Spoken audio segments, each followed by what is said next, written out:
Bismillahirrahmanirrahim. Assalamualaikum warahmatullahi wabarakatuh. Innal hamdalillah nahmaduhu wa nasta'inuhu wa nastaghfiruhu wa na'udzu billahi min syururi anfusina wa min sayyiati a'malina. May yahdihillahu fala mudhillalah wa may yudlilhu fala hadiyalah. Asyhadu an la ilaha illallah wa asyhadu anna Muhammadan abduhu wa rasuluh la nabiyya ba'da. Teman-temanku yang dirahmati oleh Allah Subhanahu wa taala, kita sama-sama mengetahui bahwasanya ibadah di bulan suci Ramadan ini telah memasuki fase ketiga, yaitu fase di 10 hari terakhir. Fase di mana kita benar-benar diuji untuk menjadikan apa yang sudah kita lakukan selama 20 hari sebelumnya dan 10 hari yang akan datang, dan kemudian di bulan-bulan berikutnya menjadi pribadi yang la'alakum tattaqun, menjadi pribadi yang bertakwa kepada Allah Subhanahu wa taala. Dalam merefleksi diri di 10 hari terakhir ini, ada kisah yang terekam di dalam Al-Quran, kisah yang sangat melegenda dari keluarga Ibrahim. Akan selalu saja ada gerimis yang kemudian menderas ketika mendengar atau membaca atau bahkan teringat kisah keluarga Ibrahim. Ketika Hajar tanpa banyak bertanya diajak oleh Ibrahim pergi ke suatu tempat yang tidak berpenghuni. Istri mana yang tidak bingung? Ketika setibanya di sana, tanpa berbicara apa-apa, kemudian suami tercinta beranjak pergi meninggalkan. Istri mana yang tidak ketakutan? Ditinggalkan hanya berdua dengan bayinya di tempat yang tidak berpenghuni. Maka kemudian yang dilakukannya adalah bertanya, "Wahai suamiku, hendakkah kau tinggalkan kami di sini?" Ibrahim pun berhenti, namun tak mampu untuk menoleh. Suami mana yang tidak sedih meninggalkan istri yang dicintainya sendirian di padang yang tandus? Ayah mana yang tidak nestapa dan patah hatinya meninggalkan bayi yang begitu didambakannya di tanah yang gersang hanya berdua saja dengan ibunya? Lebih-lebih sang anak adalah bayi yang belum tahu apa-apa, yang bisanya hanya merengek dan menangis saja. Tapi ini adalah perintah Allah, dan dia tidak boleh kalah dengan hawa nafsunya sendiri. Tak menoleh adalah pilihan Ibrahim agar tak luluh dan kalah oleh wajah istri dan anaknya. Tak menoleh adalah cara terbaik menahan perasaan yang berkecamuk agar tak luruh, agar tak kalut menyaksikan mengiba istri dan anaknya. Allah adalah cinta pertamanya, Allah adalah segala-galanya. Patuh dan taat hanyalah kepada Allah Subhanahu wa ta'ala. Hajar yang tetap manusia biasa masih bertanya lagi. Ia mengejar suaminya yang berjalan menjauh, menjengkeram baju suami sejadi-jadinya, serai-rainya, dan bertanya sekali lagi, "Wahai suamiku, mengapa engkau tinggalkan aku dan anakmu di sini?" Ibrahim pun tetap terdiam. Akhirnya sang istri pun kesadaran hatinya terketuk. Ibrahim adalah manusia pilihan Allah yang tak mungkin mengerjakan sesuatu tanpa alasan.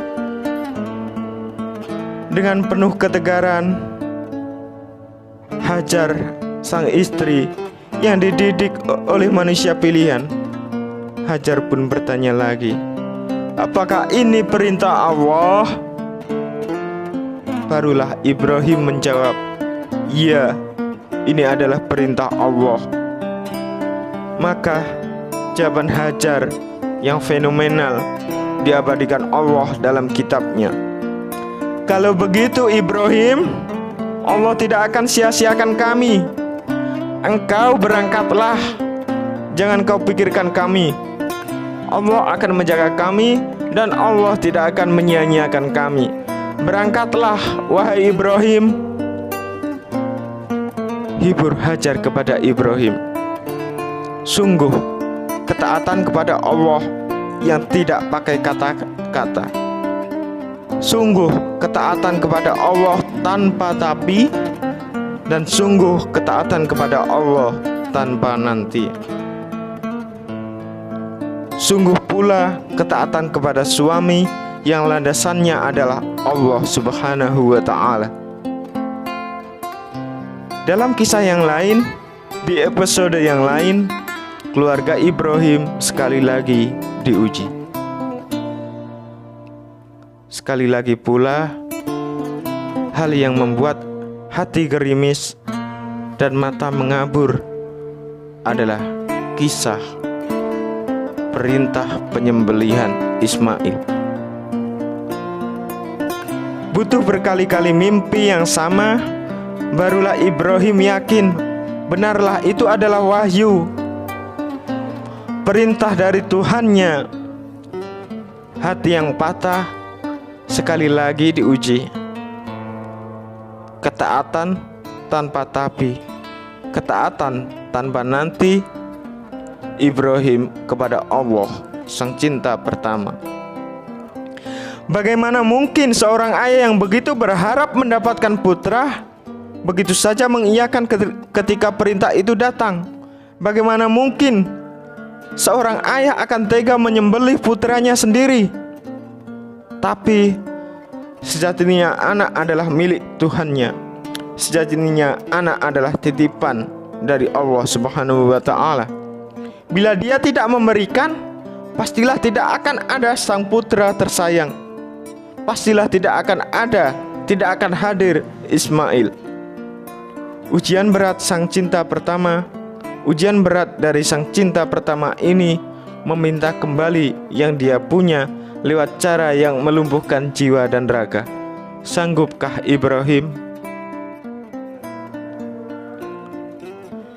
Ibrahim pun menegarkan hati, bertanya pada sang buah hati.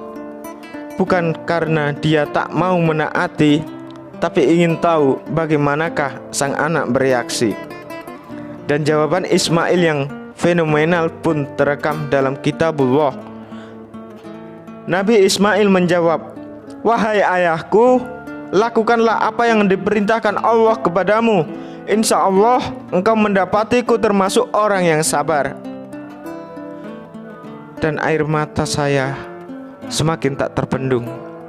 Alangkah benar-benar putra pilihan, dididik dalam keluarga pilihan, keluarga yang selalu menomorsatukan sang cinta pertama.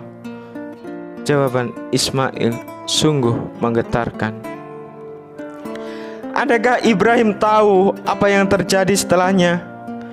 Apakah Ismail tahu Allah sudah menyiapkan penggantinya? Tidak. Tapi ketaatan tanpa nanti dan ketaatan tanpa tapi sudah tertanam kuat dalam dada. Allah pastilah sebaik-baik perencana. Episode yang mengharu biru ini kemudian dilanjutkan. Ibunda sang tercinta dipamiti, menyatakan keikhlasan jika memang Sang Maha Pencipta yang menghendaki. Segala was-was ditepis, segala goda untuk membatalkan pengorbanan dilempar jauh-jauh. Entah seperti apa rasanya. Keluarga ini diuji. Yang jelas, ketaatan tanpa tapi dan ketaatan tanpa nanti kepada sang pemilik hati harus terus dinikmati. Alangkah banyak hikmah yang bisa diteladani dari kisah ini. Sungguh, kesadaran diri menjampuk berkali-kali.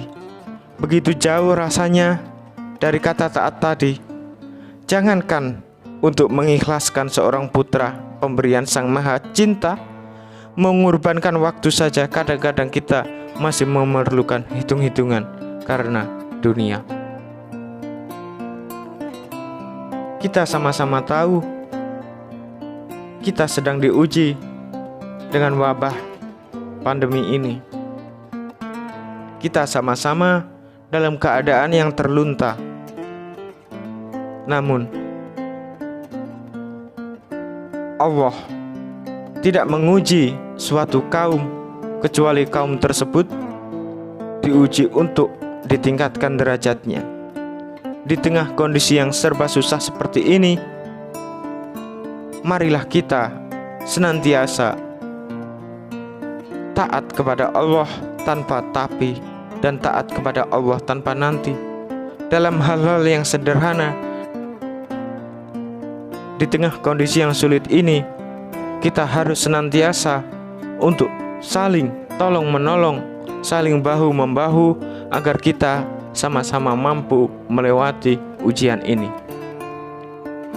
Sekian dari saya. Albirru manittaqo, nun wal qalami wa ma yasturun, billahi fisabilil haq, fastabiqul khairat. Wassalamualaikum warahmatullahi wabarakatuh.